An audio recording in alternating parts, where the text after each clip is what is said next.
The Zephyrian delegation materialized on the mountainside clearing with their usual theatrical flair, a cascade of silver light that left the air humming with residual energy. Ambassador Kethvar stepped forward, his crystalline form refracting the afternoon sunlight into prismatic rainbows across the rocky ground. "Human Marcus Chen," Kethvar announced, his voice carrying the weight of cosmic authority, "we bring you the weapon of absolute dominion, forged in the heart of a dying star and blessed by the war gods of 7 galaxies." Marcus looked up from where he knelt beside a small pile of kindling, a half-assembled campfire before him. Pine needles clung to his worn flannel shirt and his hands were stained with sap. "Oh, hey there. Didn't hear you guys coming this time." The weapon materialized between them, a sleek obsidian construct that seemed to bend light around itself. It hummed with barely contained power, its surface inscribed with runes that pulsed like a heartbeat. The very air around it crackled with lethal potential. "This weapon," Kethvar continued, "can pierce any shield, destroy any fortress, and reduce entire worlds to cosmic dust. It has never known defeat. It is, by every measure of our advanced civilization, utterly invincible." Marcus wiped his hands on his jeans and stood, studying the floating weapon with the same casual interest he might show a new fishing lure. "Neat, what's the catch?" "Catch?" The ambassador's secondary eyes blinked in confusion. "There is no deception, human. We offer this freely as we have offered weapons to 1,000 species before you.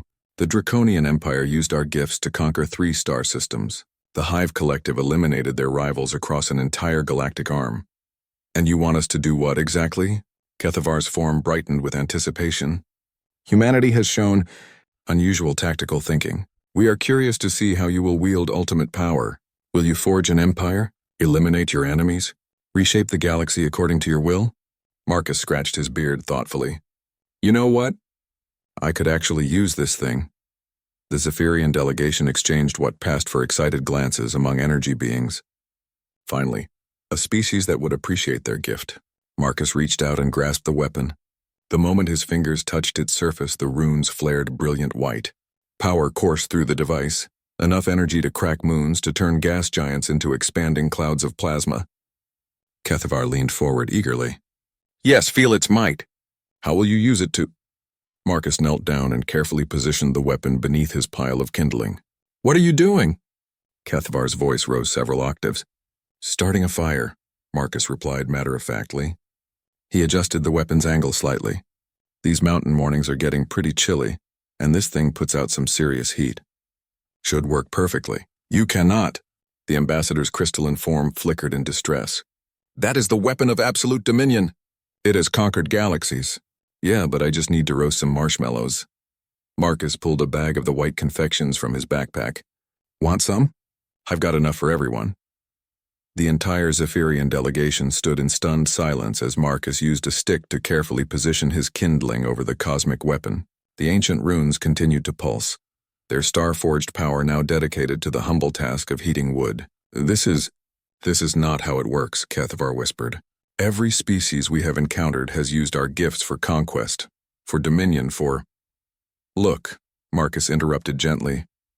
"I get that you guys like to see big explosions and space battles and all that. But honestly, I just wanted to get away from the city for a weekend. Do some hiking, maybe catch a few fish, sit by a fire and read a good book."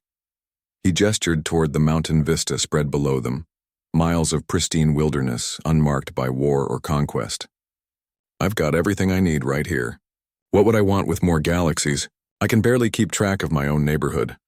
The kindling caught fire, crackling cheerfully above the galaxy-killing weapon.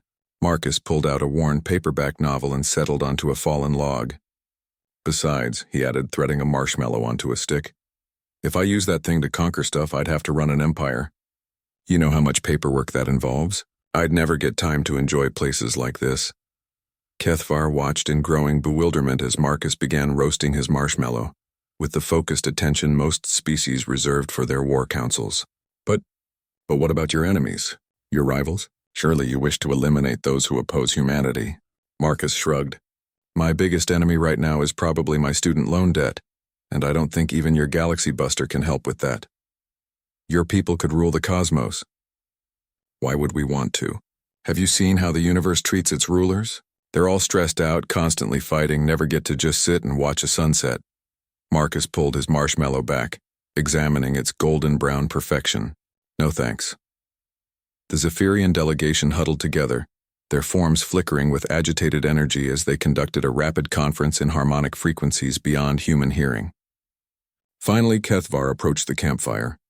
Human Marcus Chen, in our observations of 10,000 species across countless worlds, you are the first to use a weapon of ultimate destruction to roast food. Well, Marcus said, preparing another marshmallow. Somebody had to be first, right? He looked up at the crystalline being with genuine curiosity. You guys ever just sit by a fire? Not planning anything, not conquering anything, just sitting? Kethavar's form dimmed thoughtfully. No, we have not. Want to try? I've got plenty of marshmallows. And so it was that the Zephyrian Galactic Council experienced their first campfire, learning the strange human art of finding conquest in stillness, dominion in peace, and ultimate power in the simple act of sharing food under an open sky. The weapon of absolute dominion continued to burn cheerfully beneath their feet, finally finding its true purpose after eons of war, keeping the galaxy's most dangerous species warm while they told stories and watched the stars wheel overhead.